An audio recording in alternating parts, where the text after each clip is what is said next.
بسم الله والصلاة والسلام على رسول الله صلى الله عليه وسلم. عاملين إيه يا جماعة؟ رب تكونوا بخير وفي أحسن حال دايما يا رب. اللي بيحب النبي يصلي عليه.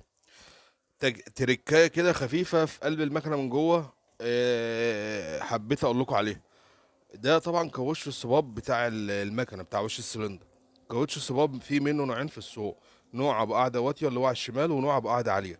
عشان تبقوا انتوا عارفين. فضل اللي أنا بركب في ورشتي أبو قاعدة واطية. ليه بيبقى جوه الكاوتش ذات نفسها جلد بيبقى نازل لحد الاخر عشان يحكم في الدليل بتاع الصباب. انما اللي هو التقليد بتاع الاصلي بيبقى نص من جوه كاوتش ونص فاضي. فبينزل على الدليل بيبقى محكوم عامل زي نص حكمه كده.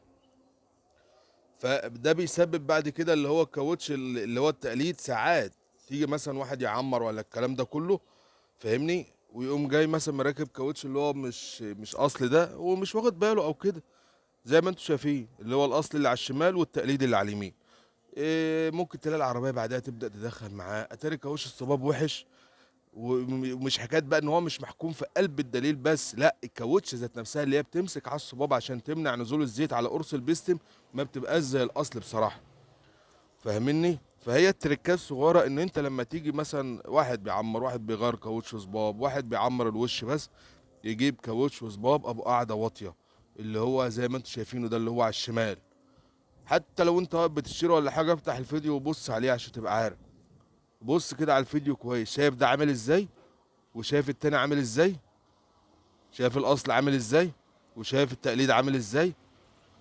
والله هي حاجه بسيطه بس حبيت افكوا فيها لان احنا كلنا اخوات. ويا رب يكون الفيديو يفكوا يا رب وتستفادوا فعلا. بص لهم كويس كده هتلاقي الاتنين مختلفين.